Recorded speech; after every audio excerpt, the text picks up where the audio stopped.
We actually just introduced another feature for our cloud edition that's called Wave Rider, which is kind of this picture.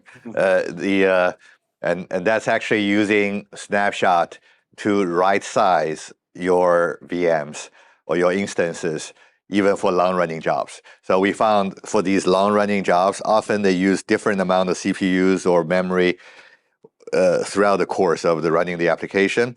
And without this feature, you just have to find the biggest instance to fit the peak of CPU and memory to run it.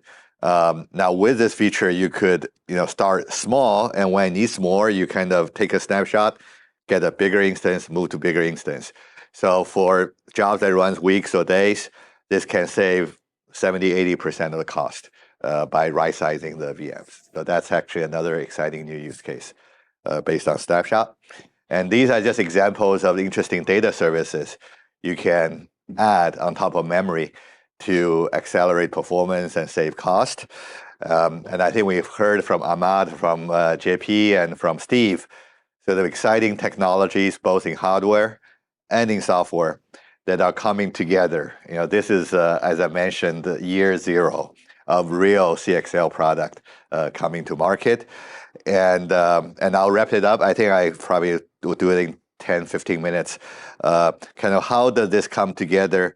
In fact, I was talking with Siamak about, can we assemble kind of engineered systems that include hardware, include software, and do the kind of legwork for our customers. So it's really make it easier for our customers to start using it.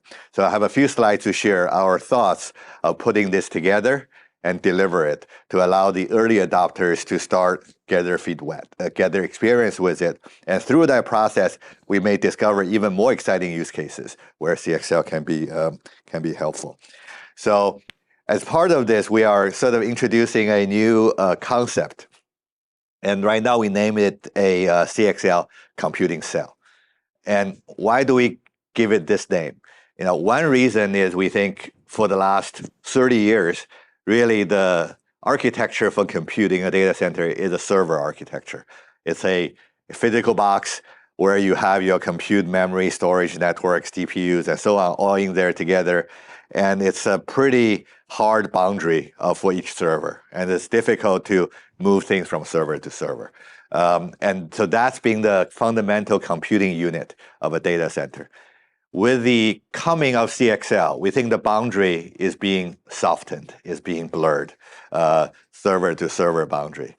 Because now memory was really the last resource that was imprisoned within the server box. But CXL kind of liberated memory outside of this boundary. Now it can go from any processor to any memory because of this new fabric.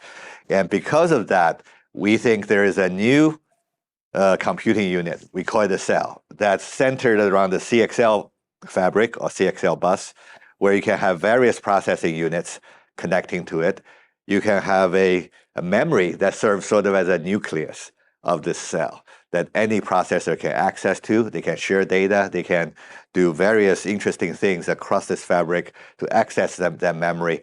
And for a number of workloads that we showed earlier, this can make the process much faster, given they no longer need to transport data from server to server. They no longer need to copy data from server to server. They will never run out of memory. The skew problem becomes less of a concern. So this whole thing can run faster at a lower cost. So this is a sort of a new computing unit we are introducing, and this can come out in the form of one box, where the compute and memory can be all sitting in the same box. We could have the XCOM switch chip as part of the box that's interconnecting between these processing units and memory. We could insert the Astera Labs, the cards into this box and having that supplying the memory. It could have other type of memory cards in there as well, and can have different kind of processors. We can have NVIDIA GPUs there. We can have AI accelerator there. We can have AMD, Intel, and ARM processor all in the same box. Or it can come in multiple boxes. We could have a memory appliance that has the center part, with a CXL switch and memory media in one box, and have various server or blades that can talk to that memory appliance through PCIe Gen 5 or CXL connections, and therefore achieve the memory pooling and sharing functionalities. All this can come in a rack, which have the whole thing configured and delivered to a customer. And with CXL 2.0, it's just one switch. So you can, as JP, you can have 8 servers potentially connected to a single switch. And with 3.0, this can potentially be cascaded. This can scale, have these multiple cells to cascade together to create broader scalability. And until 3.0 is here, between these cells, you could have normal networking connectivity between them to, now if you go to cell, you need to go on the network. But within the cell, you can use a shared memory as really the means for different processors to share data. And that's going to be a more powerful way and more performant way to do so. And to put this cell together, we need various hardware components. As I mentioned, we need this switch or fabric. We need various memory media, and those media need controllers such as Leo. And there are other alternatives on the market as well. And then there are various processors we put into this hardware. But we also need software. The software layer, we need the operating system, we need a hypervisor, we need a Kubernetes scheduler, we need the applications running on it. But we need this new middleware tier that's in blue, which is a tier that engineers at MemVerge are busy developing. And this is a layer that can have the memory machines that are sitting on each of the processors to be able to monitor the applications that are running on those processors, as well as monitoring the resources that's being used so that it can invoke intelligently the actions of provisioning more memory or releasing more memory into the pool and doing that dynamically in an intelligent fashion. And we can do that on the fly, or we can just providing the monitoring capability to give you visibility into your environment. And we can develop additional data services with that memory machine on each of the hosts, providing tiering, sharing, and snapshotting capabilities on them. And then we can have a global memory composer that is talking to each of the memory machines that are running on each of the hosts, and that can basically be the super brain that sees everything and understanding the pool, and it can instruct the fabric manager to do the necessary action on the switch or on the memory media. So this is a sort of a memory operating system we are trying to develop that can help manage the resources and enable the applications that run better in this new memory-centric architecture. And this can be delivered as a system. This could also be deployed on the public cloud. The hyperscalers are working to create this infrastructure as part of their IaaS service. They are actually taking a strong interest into the CXL technology, and there are various activities happening within the hyperscalers in terms of enabling a CXL-based infrastructure and expose that to the users in some fashion. And then our software then can be deployed above or on top of the public cloud service to deliver the necessary tiering and sharing and snapshotting capability, delivering those data services to the applications. So this can be deployed in private cloud as well as in the public cloud, and to enable those applications to run faster. Yeah, so that's the kind of putting this together. We have these systems ready, and both in hardware plus software way, which I think going to be the first form factor that our customers can get their hand on. This can also be delivered in a software-defined way, both on the public cloud as well as in private cloud for customers to use. And we are working with our partners, try to create some of those ready systems for the early adopters to play with. As you can hear from our speakers today, that CXL is no longer just a spec or just a concept, a nice concept in the sky, but it is real and it is coming, and we can actually touch the hardware that Ahmad brought. And we are trying to putting them together this year to allow early users to to have fun with it.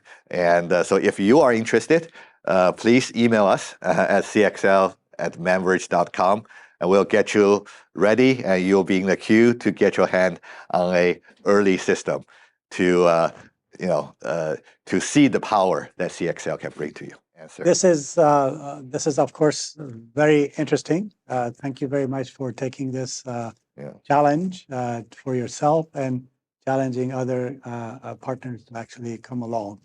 As you described, CXL provides a lot of capability. Doing hardware is the first step. Landing software on top of it is very important. And when software developers have standard or some reference design to build their capabilities on top, that will create an integrated system. And as you did talk about CXL 2.0 versus CXL 3.0, as long as the software capabilities are compatible, hardware can change, and software can still benefit from all of it. That's very good. Thank you. On a previous slide there, you had application profiling. And given that, okay, what are you profiling in applications and why? Sure. So I think there is probably one slide in Steve's presentation that we are looking at, particular for an application, the access pattern they have on the memory. For sure, it will include how much memory each of the application process is using. We also provide a heat map of how much of the memory is being actively accessed versus how much of the memory are being not so actively accessed. And that I can actually do a couple of things. One is, as a user, it can educate you on how much opportunity you have to introducing sort of the far memory into the mix. So there is some performance differences between different tiers of memory. Even memory on a different NUMA node will have a different level of performance, and memory that's connected through a CXL will have a different performance characteristics. The memory connected through a switch to your system will add another hop of latency to its access. So they do have different performances, and the impact to the application depending on the access pattern of the application to the memory. So by looking at the heat map, it can educate us on how much far memory we can introduce into the system. What's the ratio between the fast and slower memory? And also knowing the access patterns will help us make intelligent decisions on placement and potential demotion, the promotion of moving the memory pages between the near memory and far memory. So is that operating at a host level or a process level? And if it was operating at either of those levels, how would your process go about getting access to that restricted memory from another process to move it? How would that work? Right. So we are running on the host level, and we are monitoring at a process level. And we do need to have certain privilege to be able to perform these memory placement and replacement actions. So essentially, we do need to have a root access to be able to manage the system. Okay.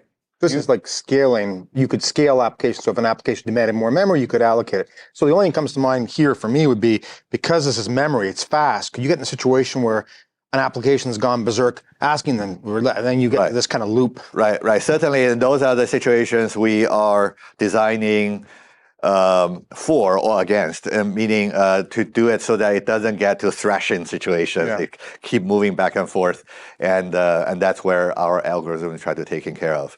And you're taking care of that. Right. We are making sure we doesn't get system into trouble. And let me also mention, I think there are more and more capabilities being added both to the hardware and to the operating system to make our job a little easier. So there are new APIs, data moving APIs coming from the various hardware CPU vendors that can allow us to moving memory more efficiently. There are more monitoring APIs like PEBs and IBS that allow us to monitor the access more easily.